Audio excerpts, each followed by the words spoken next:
En el segundo capítulo del libro de John Scott, que es La crisis de la representación, nos da primero un contexto general de cómo era esa finalización del feudalismo. Entonces, a ver, ¿cómo funcionaba esta sociedad? Tenía un estamento privilegiado y un estamento no privilegiado. ¿Cuál es el estamento privilegiado? El rey, la alta nobleza, eh, lo que conocemos como señores feudales, y el resto eran los campesinos. Ya sabemos cómo esto era una sociedad supremamente jerárquica que obedecía pues a unos órdenes bastante específicos en cuanto a derecho, en participación y representación estaríamos hablando. El asunto con el sufragio lo podemos calificar como esa igualdad de derechos de ciudadanía, pero claramente en esta sociedad el estatus es algo súper importante. Entonces, eh, no tenían este derecho. Más que todo, pues las mujeres, las personas que eran iletradas, pues claramente no podían ejercer este derecho. Cosa que nos hace pensar hasta qué punto, a ver, se puede notar como esa diferencia de lo que significaba ser ciudadano, mujer y hombre. O sea, el dominio de lo masculino era bastante mayor a como pues lo podemos ver hoy en día. ¿Qué pasó con la capacidad de representar en este tiempo? Era derivada claramente de esa abstracción de los atributos sociales, los cuales podían ser riqueza, familia o su profesión. Entonces, para dar paso a una democracia, que es pues, lo que se quiere buscar claramente con la representación, se debía hacer un sacrificio total de nuestro individuo abstracto y sacrificarlo para ser parte del Estado. Entonces, si bien por definición cualquier individuo podría sacrificar ese ser abstracto para el Estado, vemos que la mujer pues tiene una participación mucho menor incluso hoy en día. Esto podría explicarse porque la preocupación por conceder el voto a personas analfabetas era muy alta y ciertamente sí había una exclusión de la mujer, digámoslo a voz baja. Ya Rousseau lo decía que la mujer pertenecía al hogar, que pertenecía a todo esto interno y que eran más pasionales. En fin, eso ayudó que su capacidad de representar se viera disminuida. Continuando con el tema, Joan Scott nos habla de las exigencias de la paridad en lo que fueron pues las distintas épocas. Hasta 1944 el asunto del sufragio todavía no estaba resuelto. Total, que para una verdadera democracia, que es que un sistema político que defienda la soberanía del pueblo y el derecho del pueblo a elegir y controlar a sus gobernantes, recaiga sobre todos los ciudadanos, realmente no se estaba cumpliendo. ¿Qué es lo que busca la paridad? Resolver esa distancia que hay entre esa organización política, pero que solo lo dominan los hombres. Es decir, a ver, la paridad vendría siendo esa orden en el cual hay igualdad de número y derechos de los distintos colectivos, ya sean pues hombre o mujer, que componen la sociedad y que deben formar parte de los órganos del gobierno. Lo que pasa es que históricamente las mujeres han sido apartadas de la participación social y política, ya que no se les ha considerado ciudadanos en pleno derecho. Lo podemos ver hasta 1997. No representaban más del 6% de la Asamblea de Diputados y rara vez el 3% en el Senado. Y si bien ninguna ley o disposición constitucional impedía que las mujeres fueran representantes, parecía haber un acuerdo que en realidad lo impedía. La mujer, el obrero y la política. Hablaremos de la relación entre los obreros, las mujeres y la política en el siglo XIX. En ese momento, estos dos grupos se pueden afirmar que conformaban solo una minoría. Lo que ambos grupos tenían en común era el hecho de que ninguno de los dos se encontraban representados por las personas que tenían en el cargo de representantes o voceros, los cuales se suponen deberían defender el interés colectivo. En el caso de los obreros, estos proponían, para acabar con esta situación, el asunto de candidatos de clase trabajadora. Y en el caso de las mujeres, que defendían por supuesto el feminismo, estas opinaban que debía permitírseles a ellas el derecho al sufragio y a la educación, ya que el hombre político se encontraba sesgado y era incapaz de desempeñar el papel tanto de mujer como de hombre dentro de la política. Estas planteaban que un hombre no puede representar un plebeyo, ni éste a un noble. Del mismo modo, un hombre no podría con mayor equidad representar a una mujer, puesto que los representantes deben tener absolutamente los mismos intereses que los representados. Las mujeres no podrían, pues, estar más representadas que por mujeres.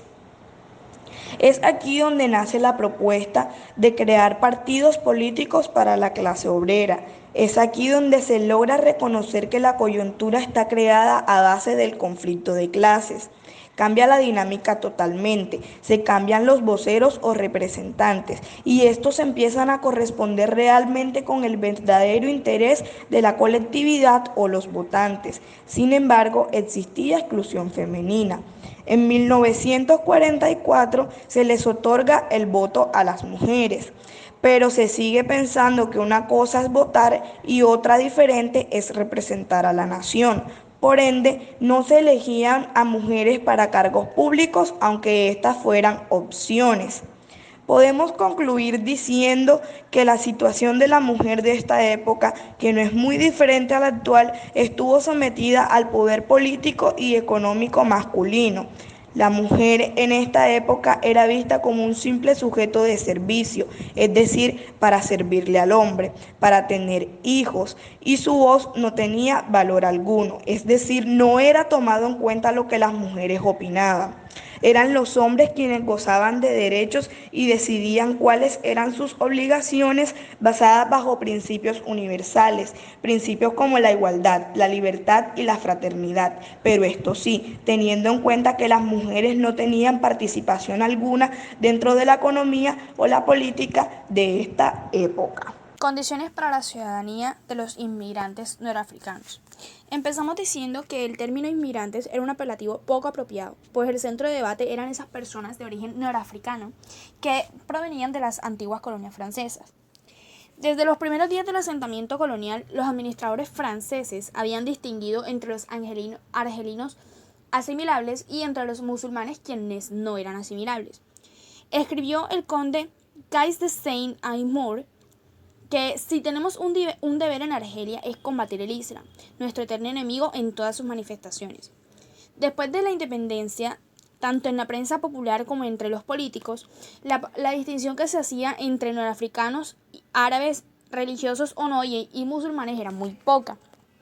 La forma tan diferente en que trata el Islam la diferencia sexual, como los códigos de modestia en público y las demostraciones de afecto, hacían totalmente ajeno a la sensibilidad de los franceses, quienes sí aceptaban todas estas demostraciones y hasta las disfrutaban en público. Por lo tanto, todos aquellos seguidores del Islam eran como irreduciblemente diferentes a ellos, ajenos a la nación y por lo tanto eran inelegibles para la ciudadanía. En la década de 1980, la intensidad que se vivía entre los debates de estos temas causó enfrentamientos entre miembros de la misma familia o el mismo partido político, quienes compararon el caso o la situación con el caso Dreyfus, que era el capitán del ejército francés de origen judío falsamente acusado de traición. Digamos que la resolución para estos debates puso unas condiciones para ver cómo debían ser tratados los inmigrantes y el contexto para plantear argumentos de la paridad. Aun cuando en Francia se había como una especie de larga tradición para la aceptación de extranjeros, en los años 80 los africanos y entre ellos los seguidores del Islam fueron el foco de la controversia. Para Riva Castoriano, todas las referencias a la identidad o algún tipo de comunidad remiten al Islam.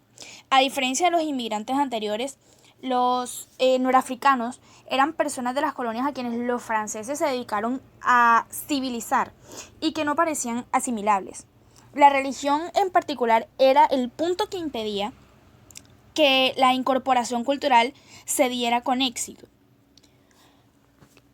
Después de un tiempo, la presencia perturbadora de poblaciones extranjeras en Francia, en particular las de origen norafricano, fue un fenómeno postcolonial. Según las condiciones de los acuerdos de Evian, en los cuales concluyó la guerra de Argelia en 1962, los argelinos tuvieron acceso como a los derechos especiales, entre esos que los niños nacidos en Francia eran automáticamente ciudadanos franceses. Para 1970, los argelinos constituían el grupo de inmigrantes más grande en Francia, ya que la mayoría de los hombres trabajaban y mandaban el sustento a sus familias que aún vivían en Argelia, o en su defecto trabajaban hasta reunir el dinero suficiente para regresar a su país. En un principio, el gobierno francés fomentó las diferencias culturales entre los norafricanos, pues consideraba a esos extranjeros como una fuente de mano de obra de bajo costo y que era temporal además.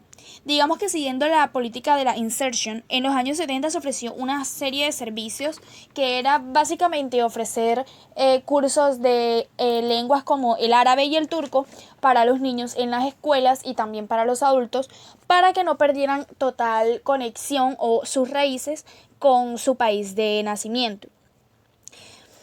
En el universalismo, y en su nombre, la izquierda hizo de la República un refugio para las víctimas de discriminación provenientes de otros lugares, pero este universalismo acogedor supuso la asimilación a las normas culturales francesas.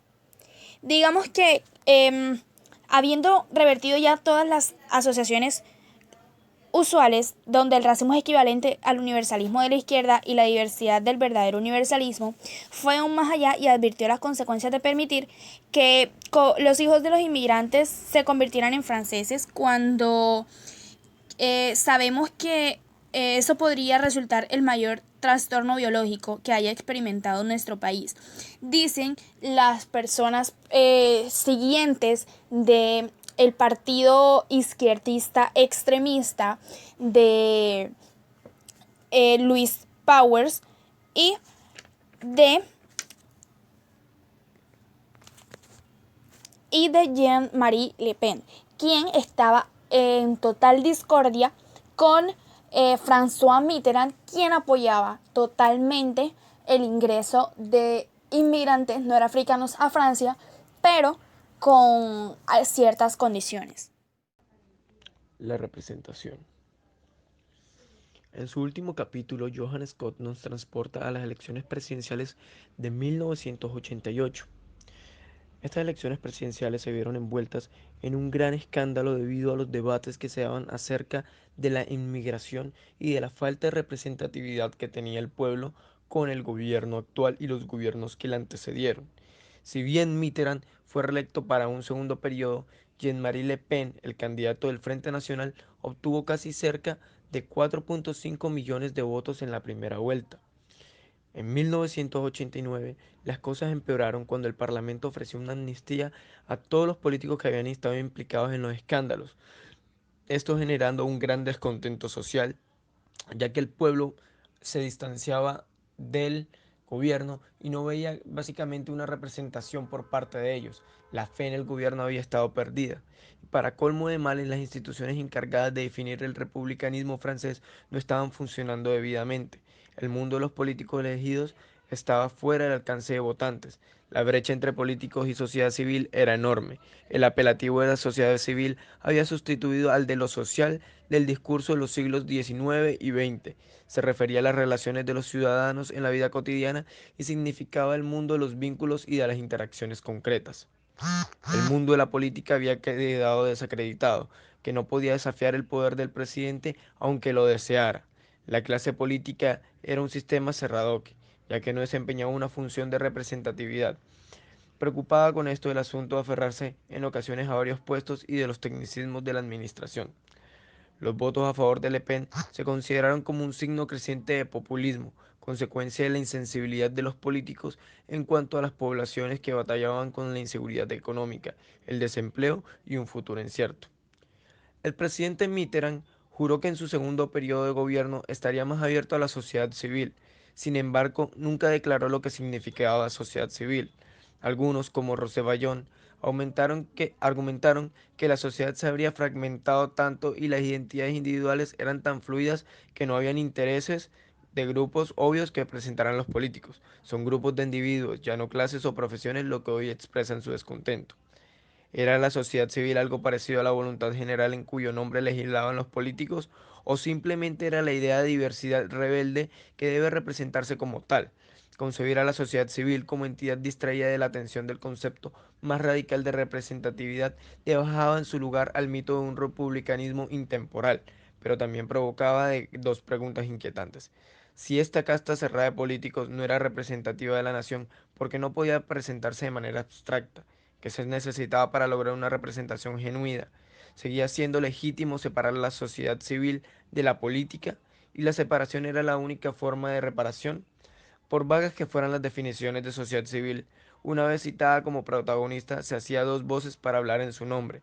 Destacaban que las mujeres activas de tiempo atrás para exigir un papel más importante en los partidos políticos y un mayor acceso a los puestos de elección.